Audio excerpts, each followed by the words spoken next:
I woke up that morning with that odd little flutter of excitement in my chest, the kind you get when you know something special is coming, but you can't quite grasp it yet. The sunlight was spilling through my curtains in soft golden streaks, painting the room with that lazy warmth that makes everything feel possible. I stretched, yawned, and reached for my phone, half expecting to see a message from my parents about their anniversary celebration. And then I remembered, I hadn't gotten an official invitation yet. My stomach twisted for just a moment. I know. It's silly. I'm their child. Of course, they'd want me there. Still, there's this little voice in the back of your head that likes to whisper doubts when you're trying to be calm that I decided to ignore it. I imagined what the evening would be like. The grand hall sparkling with fairy lights, the smell of fresh flowers filling the air, the soft hum of piano music drifting from the corners. I pictured them smiling at me across the table, my parents, dressed like they were in one of those old wedding albums we keep tucked away on the top shelf. I smiled at the thought, even laughing quietly at how corny it all sounded. But hey, it felt nice. That warmth of family, that sense of belonging. It's addictive that I walked over to the kitchen, the aroma of coffee mixing with the faint scent of flowers from the vase on the counter. Even the mundane things felt cinematic in that moment. I found myself hovering over the table where their last anniversary invitation had sat. I didn't have one yet for this year, but I picked up the envelope anyway, tracing the embossed letters with my fingers, pretending it was mine. Maybe it was just wishful thinking. Maybe it wasn't meant to be. But for a few minutes, I allowed myself to believe it was that. I glanced at the family photos lining the wall. The silly candid shots, the posed smiles, the snapshots of moments that now seemed almost sacred. There we were, a family. Me, my parents, sometimes my siblings if they could be bothered to stay still for a photo. I picked a small gift I had bought weeks ago, wrapped it carefully, tying the ribbon just so. I imagined presenting it, seeing their faces light up, hearing laughter spill across the room. My chest tightened a little in that anticipatory way, the kind that makes you hold your breath for a moment because you're not sure if what you're hoping for will actually happen. I set the gift aside and sat for a moment, letting the quiet fill the room. The music playing softly in the background, a recording from one of their past celebrations, was like a lullaby for grown-up hearts. It made everything feel tender, like the world was holding its breath with me. And for just a fleeting moment, I felt happy, truly happy. I didn't know it yet, but this fragile little bubble of anticipation, this calm warmth, was about to be shattered. But for now, I let myself stay in it. Just a little longer. I got into the car with that strange mix of excitement and nervousness swirling in my chest. The engine hummed softly, the familiar vibrations beneath me oddly comforting. As I drove through the quiet streets, I let my mind wander back to other journeys like this, drives to birthdays, graduations, past anniversaries. The streets were mostly empty, the occasional car passing by feeling like tiny interruptions in the calm rhythm of the morning. The air smelled faintly of rain, even though it hadn't rained yet. It was one of those smells that makes everything feel nostalgic, like the world is holding on to some memory you haven't quite remembered yet. I rolled down the window just slightly, letting it in. The breeze caught in my hair and carried with it that subtle thrill of heading somewhere that felt important. Even if it was just another family gathering. I found myself thinking about how long it had been since I'd truly felt at home at one of their events. Not just present, but really seen. I remembered one summer evening when I had helped my mom set up her flower arrangements for her birthday dinner. She had looked at me then with that soft, almost imperceptible pride, the kind you don't notice until years later. I smiled at the memory, tensing my hands on the steering wheel. Moments like that, they linger. They make you think everything is steady, unshakable. Music played softly from the car stereo. One of those songs that's so quiet, it almost feels like a soundtrack for your thoughts. I found myself tapping my fingers on the wheel, silently, rehearsing what I would say when I arrived. Maybe I'd make a joke about being late, or ask about some trivial detail about the party setup. Anything to break the tension, even if it wasn't really there yet. And then, for the first time in the drive, a little voice poked at the edge of my mind. Do they really want you there? I shook it off immediately. Of course they do. They're my parents. But still, that tiny seed of doubt was planted, subtle but persistent. The kind that grows quietly, unnoticed until it blooms into something larger you can't ignore. The closer I got to the venue, the more vivid the images became. In my mind, the grand entrance, the elegant decorations, the laughter echoing through the halls. I imagined their faces when they saw me, smiles, hugs, that warm glow that comes from knowing you belong. My chest tightened in that pleasant anticipation, like it always did when hope felt tangible and within reach. I parked the car a block away, stepping out to stretch my legs. The cool air hit me differently now, sharper somehow, making me aware of every sound. The distant hum of traffic, the faint clinking of glasses from somewhere nearby, a soft laugh carried on the wind. I took a deep breath, steadying myself. Soon, I told myself. Soon, I'd be there. But even as I walked toward the venue, heart light with expectation, I couldn't shake the faint unease lingering in the pit of my stomach. It was subtle, just a whisper, easily ignored, but it was there. And somehow, even then, I didn't know it would be the first warning of everything that was about to unravel. I remember pulling up to the venue like it was yesterday. The building gleamed under the soft glow of string lights, the grand entrance framed with flowers and flickering candles. Everything looked perfect, the kind of perfection that usually makes your chest swell with warmth and belonging. I straightened my shoulders, took a deep breath, and stepped out of the car, already imagining the smiles and embraces waiting for me just inside. The air was crisp, carrying with it faint laughter and the clink of glasses from somewhere beyond. The doors, music, soft but unmistakably elegant, drifted out to meet me. It should have felt inviting. It should have pulled me in like a warm embrace. But instead, there was a pause, a hesitation. I approached the entrance, the polished doors reflecting my own hopeful face back at me. That's when I first noticed the subtle shift, the way a passing server glanced at me with polite discomfort, the way a guest shifted in place as I came near. And then, the words hit me like a punch I didn't see coming. Sorry, you're not invited. The world seemed to narrow to that single phrase. I froze. My feet felt glued to the pavement, my hands useless at my sides. I blinked, thinking I had misheard. Maybe it was a joke, a misunderstanding. Surely, but the expression on the person's face, the gentle but firm shake of their head, told me. Otherwise, my chest tightened, my stomach dropped, and my mind spun in chaotic loops. Not invited? To their anniversary? My parents? I wanted to laugh, because that's what people do when something is too absurd to be real. But all that came out was a shaky breath, a whispered, "What?" I tried to steady myself, forcing my legs to move closer to the door, to someone, anyone, who could explain. Maybe it was a mistake. Maybe my parents didn't know I was here yet. My hand hovered over the brass handle, cool and heavy beneath my fingertips, and I could feel my heartbeat in my throat. Really, the voice repeated, calm but final. You're not invited. 1,000 thoughts collided at once. Anger, confusion, hurt. The years of subtle neglect, the half-forgotten birthdays, the dinners where I felt like an afterthought. All of it hit me in a single wave. And yet, amidst the pain, there was disbelief. Surely, after everything, this couldn't be real, could it? I remember stepping back, my eyes searching for any sign that it wasn't true.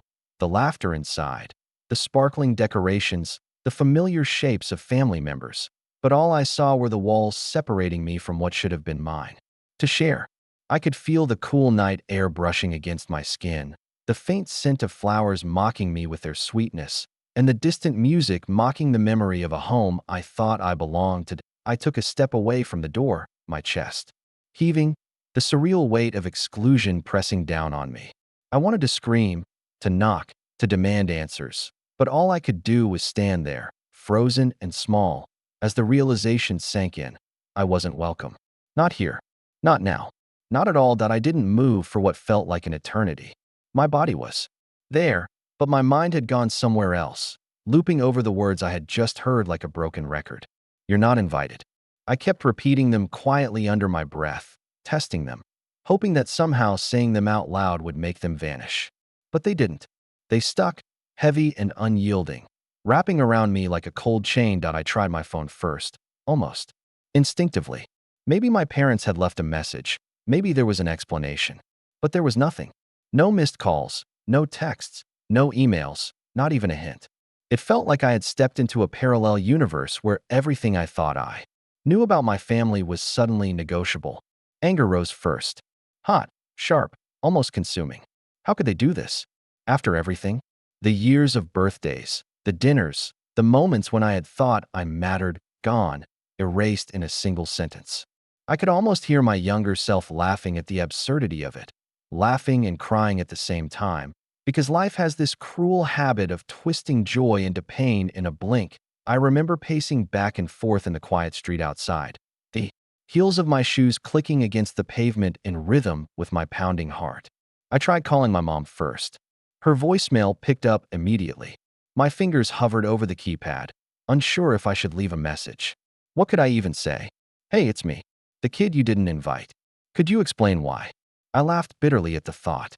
It sounded absurd, but somehow, it felt truthful that I ended up calling my dad next. The phone rang. Once, twice, then voicemail again. I could hear my own breathing, ragged and uneven, echoing in the silence of the car I had retreated to. I wanted answers. I wanted some acknowledgement. But all I got was the deafening absence of communication, the cold void where family warmth should have been. And then, as if my mind needed another cruel twist, memories started surfacing. Small, happy memories. Our last Sunday together, when everything seemed fine. My mom laughing at some joke I barely remembered. My dad ruffling my hair, smiling like I was exactly where I belonged. Those images, once comforting, now stabbed at me like tiny shards of glass. How could something so sweet coexist with this rejection? I felt tears prick at the edges of my eyes, but I didn't let them fall yet.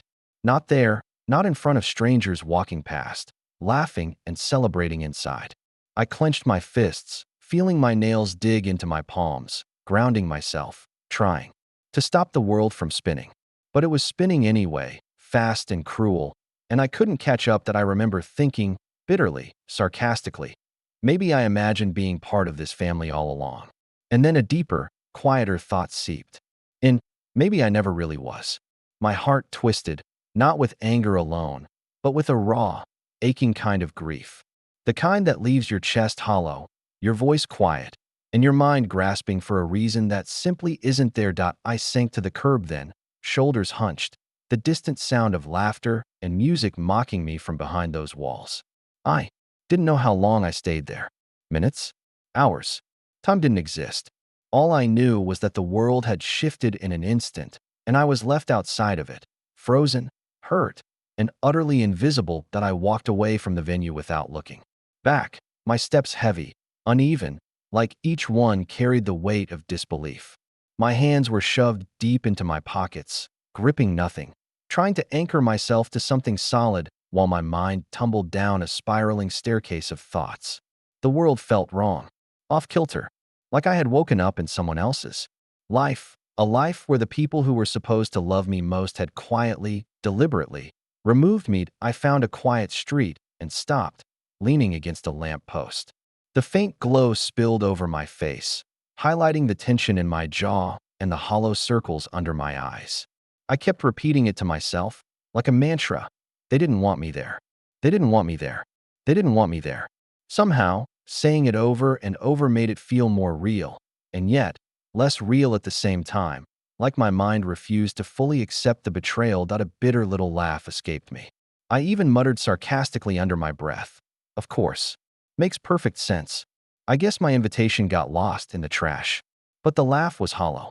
Sarcasm was my shield, thin and fragile, barely keeping the ache from spilling out. That I couldn't help but question everything I'd thought I knew. The past celebrations, the hugs, the laughter, were they real? Did I ever really belong? Or had I been imagining it all, caught up in moments that, in hindsight, were only fleeting courtesies rather than genuine inclusion? I felt a knot tightening in my chest, a mix of grief and confusion that made it hard to breathe. The rain started lightly, tiny drops dotting my jacket and hair. It was the kind of rain that smells of asphalt and memories, the kind that somehow mirrors the turmoil inside you. I let it soak me in silence, standing there as the droplets slid down my face. I had no answers, no explanations, no reassurance. Only the quiet echo of my own thoughts, bouncing relentlessly against the walls of my mind. That I found myself replaying moments in painstaking detail. Every birthday I had attended, every anniversary, Every casual dinner, every time I thought I'd mattered, were they just illusions? Had I been blind to the subtle ways I had always been sidelined? Or was this sudden, sharp exclusion something new?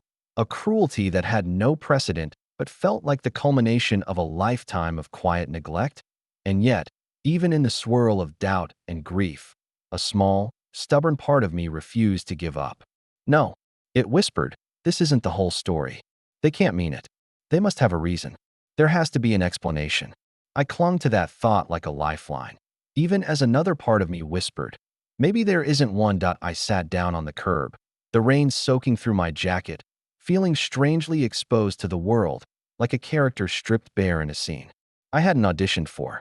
The city around me moved on, cars passing, people laughing under umbrellas, the world continuing oblivious to my quiet unraveling.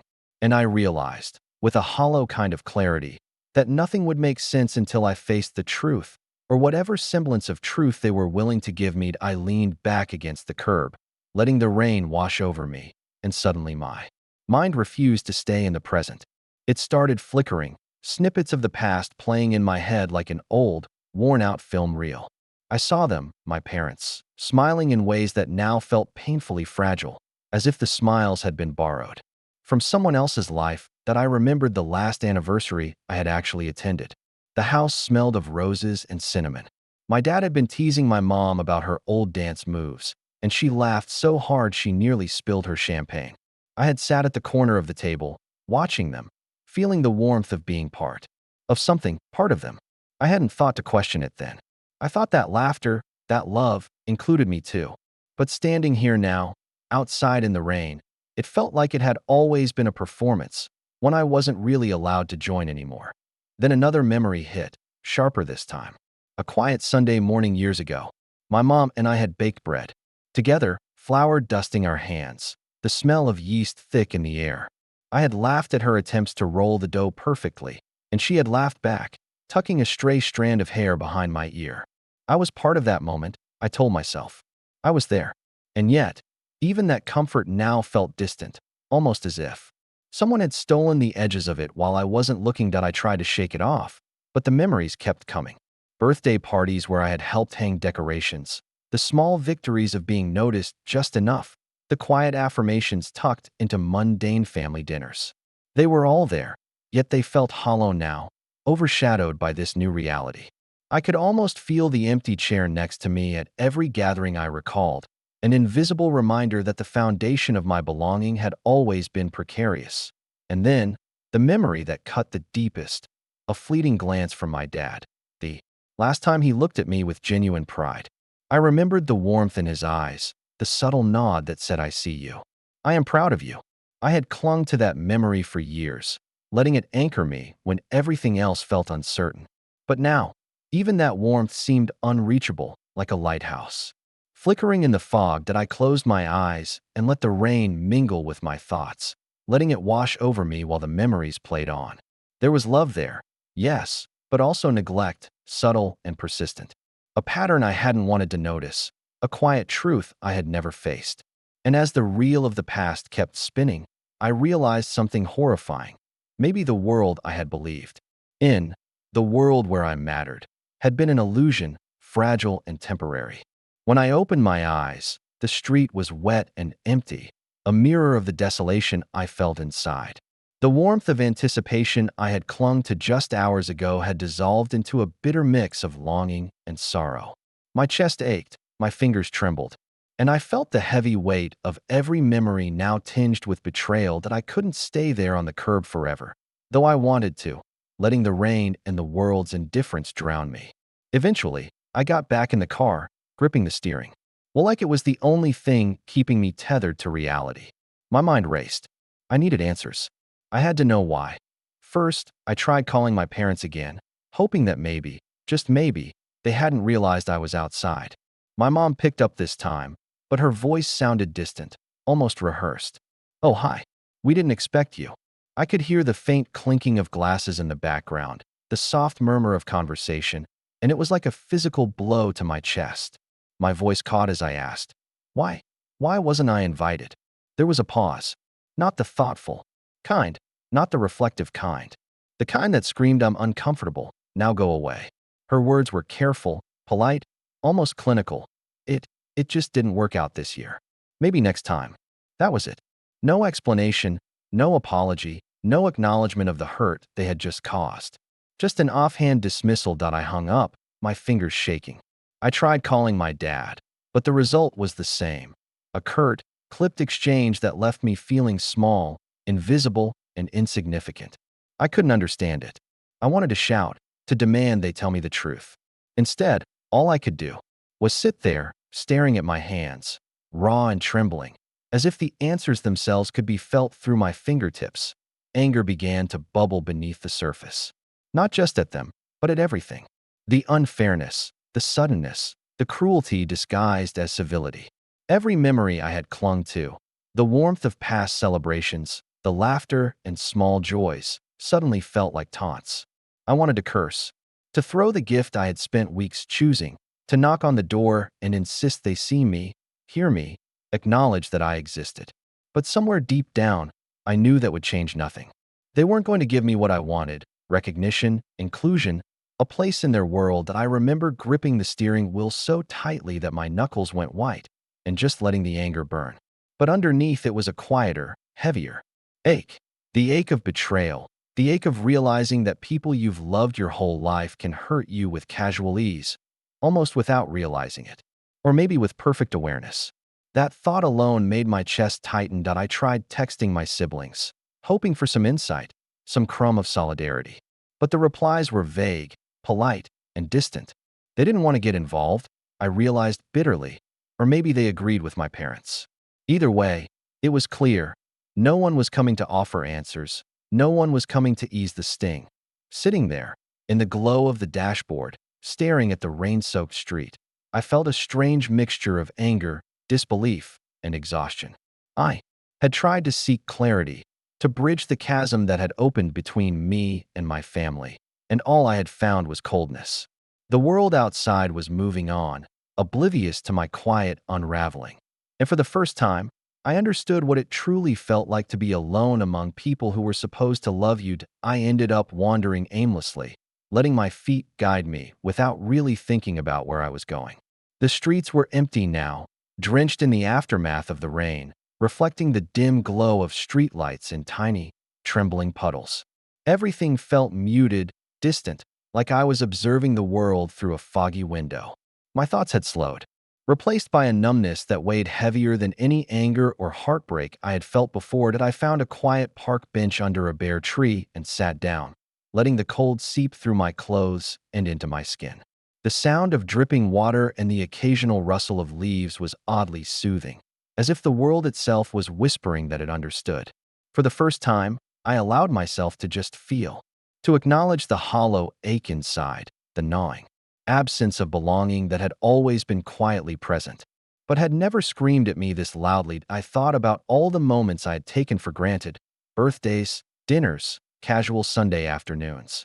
I realized now how much I had relied on the assumption that my place in the family was permanent, unshakable. And now, that certainty was gone. The feeling of exclusion wasn't just external, it had burrowed into me, making me question my own worth. Was I ever really part of their lives? Or was I just a guest passing through, unnoticed, even when I thought I was seen? Flashbacks crept in again, sharper and more piercing than before. I saw myself as a child, sitting at the table while my parents laughed over something trivial, my siblings oblivious to my presence. I remembered times when I had tried to speak up, to make a connection, only to be met with distracted nods or polite smiles that never quite reached their eyes. Pain mingled with nostalgia, a bittersweet concoction that made my chest ache. I hugged myself, trying to find comfort in my own arms. It wasn't enough. The isolation was raw, physical almost, like an invisible hand pressing down on my shoulders.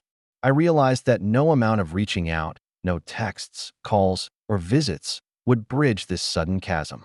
The distance wasn't just physical, it was emotional, deliberate, and suffocating. But amidst the numbness, a tiny spark of clarity began to flicker. I had to confront the truth. The pain wasn't only about exclusion from an event. It was about realizing that I couldn't control how others valued me. that my place in someone else's world could shift without warning. And yet, I could control how I responded. I could decide whether to let this define me or to find a way forward despite it. I stayed there a long time, watching the night deepen, the park empty except for the shadows stretching across the wet pavement. I allowed myself to cry quietly, letting the tears mingle with the rain, but I also let myself breathe. Each exhale carried a little more of the weight away, each tear a small release. For the first time, I felt the faint stirrings of strength beneath the hurt, a realization that maybe, just maybe, I didn't need their validation to exist. The world would keep moving, indifferent as ever, but for the first time that night, I understood that I could keep moving too. Slowly, carefully, on my own terms. Morning came slowly, the first pale light of day brushing the edges of the world like a tentative promise. I woke somewhere I barely remembered falling asleep. A corner of my apartment, a couch I'd claimed as a temporary refuge. My body ached from the tension I hadn't realized I'd been holding, but strangely, there was a clarity beneath the exhaustion. The storm of last night hadn't disappeared, but it had shifted, taking on a different shape. One less like suffocating grief and more like a quiet, simmering determination that I looked at myself in the mirror and saw the same person, but also someone changed, someone who had been forced to confront rejection in its rawest form. And with that confrontation came a strange kind of power. If they didn't see my value, I would have to see it for myself. If they chose to exclude me, I could choose inclusion for my own life, my own experiences. I started small. I texted a friend I hadn't spoken to in months, someone whose voice always felt like sunlight cutting through fog. I made a cup of coffee, feeling its warmth seep through my hands and into my chest. I picked up a notebook I had neglected, writing down thoughts, memories, frustrations, and even tiny victories, anything that reminded me I still existed beyond their definitions. And, slowly, piece by piece, I felt the fog lift. I remembered achievements they had overlooked, moments of kindness I had offered, laughter I had shared. I realized that my worth wasn't something they could grant or revoke. It had been mine all along. The hurt was real, yes, but so was my ability to move beyond it. I went for a walk, the city alive with its usual rhythm, cars, footsteps, distant chatter. But now, instead of feeling isolated, I felt part of something larger. Life kept moving, indifferent to my pain, but I was learning to move with it, to navigate it on my own terms. Each step felt like reclaiming a small piece of myself that I had thought lost. I even allowed myself a small, wry smile. The absurdity of it all, the way life could be cruel one moment and quietly beautiful the next, was almost funny. Not in a mocking way, but in a way that reminded me I was still here. I still had breath, choices, a world beyond their closed doors. By the time I returned home, I felt lighter, not untouched by the hurt, not unscarred, but more resilient. I realized that closure might not come from them, and maybe it never would. But I could build it for myself, from the inside out. I could define my own place in the world, my own sense of belonging, without waiting for permission or recognition. And in that quiet morning, sipping coffee and letting the sunlight filter through the blinds, I felt a first true stir of hope. The kind that doesn't depend on anyone else. The kind that says, you will be okay. You will keep going. And you are enough. I walked past the venue one last time a few days later. The lights were dim now, the music faint in the distance, but I didn't feel that tight knot in my chest anymore. I didn't pause. I didn't look for acknowledgement or recognition. I just kept walking, each step deliberate, a quiet act of reclaiming myself from the weight of exclusion. That I thought about the memories, the laughter, the shared meals, the small, precious moments I had clung to. They still existed, but they no longer defined me. They were pieces of a past I could honor without letting them dictate my worth or my future. It was strange, letting go, but also liberating. The people who once held my world in their hands could no longer control the shape of it. I had taken that power back. That I found myself smiling at the absurdity of it all, the way life could twist and turn, leaving you gasping for understanding. But I realized I didn't need to understand everything. Some doors close without reason, some hearts distance without explanation, and sometimes the only closure you'll get is the one you create yourself. I spent that evening in quiet reflection, lighting a candle on my windowsill, letting its gentle flicker mirror the small warmth I was rebuilding inside me. I thought of friends, laughter, and moments I had yet to experience. For the first time in weeks, the future felt open, untethered to the pain of their choices. I could create my own celebrations, my own rituals, my own sense of family in ways that felt real and sustaining.